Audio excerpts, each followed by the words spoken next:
alguma possibilidade de ter acontecido algo mais complexo e mais curioso? Como o planeta ficou após 1 minuto da grande colisão? E que tal 1 ano, ou talvez 10 milhões de anos depois?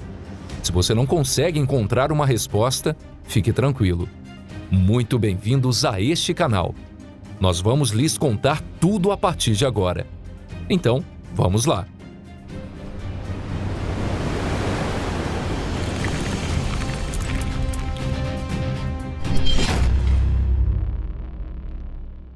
Será que realmente aconteceu um cataclisma? O fenômeno conhecido por todos como extinção dos dinossauros é chamado pelos cientistas de extinção do Cretáceo-Paleógeno. Esse evento não somente deu fim ao Cretáceo, mas também pôs um ponto final em um período formado por 3 eras e que durou cerca de 200 milhões de anos, chamado Mesozoico. E assim abriu-se as cortinas de uma nova era, a era que nós vivemos atualmente, chamada Cenozoico. Não foram somente os dinossauros que foram extintos. Grandes répteis marinhos e até mesmo moluscos como o amonoide, uma criatura ancestral que já existia desde o Devoniano, foram totalmente extintas. Praticamente toda a cadeia do ecossistema foi destruída.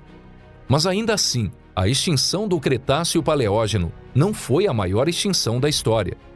No Permiano, onde 96% dos seres marinhos e 73% dos vertebrados terrestres foram extintos, ou muito antes disso, na extinção em massa do Ordoviciano, ambas foram imensamente maiores.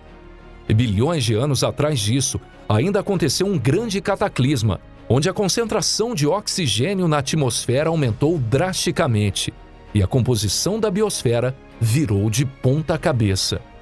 Ainda ocorreram outras extinções em escala mundial, como a biota franceviliana ou a biota de Hainan, onde um grupo de seres vivos desapareceram por completo, sem deixar descendentes.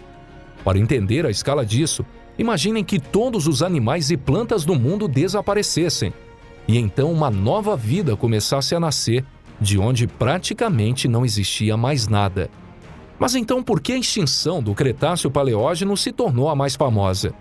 Isso se deve ao fato de sabermos muito mais sobre ela do que sobre as demais extinções ocorridas até então. Um cidadão comum pode até saber sobre a extinção que acabou com os dinossauros, mas nunca ouviu falar sobre os Gorgonops, que desapareceu na extinção do Permiano. Vamos então falar sobre o tal asteroide. Hoje em dia, os cientistas estão quase certos de que a colisão do asteroide foi a principal causa da extinção. Porém, a ideia de que essa colisão tenha simplesmente apagado tudo em um piscar de olhos não está certa. Por outro lado, alguns pesquisadores insistem em uma antiga suposição de que quase todos os animais de grande porte tenham morrido por conta de uma grande pandemia. Essa teoria até tem fundamento, mas esse assunto vai ficar para outro vídeo. O que podemos dizer com certeza é que realmente houve um cataclisma. Mas isso não aconteceu subitamente. Foi algo que durou por anos ou até milhares de anos. Agora vamos mostrar em detalhes como foi essa grande mudança. Por sorte, nós possuímos uma máquina do tempo real chamada geologia. O impacto que mudou o destino. Na Terra, os dinossauros. No mar, monossauros e plesiosáurea. E nos céus, os pterossauros. No final do Cretáceo, os répteis dominavam o mundo. Em termos de evolução, os mamíferos e aves primitivas já estavam muito mais à frente. Mas mesmo assim, eles não foram capazes de ocupar uma posição dominante. Mas assim que o tal asteroide ou cometa caiu na Terra, tudo mudou.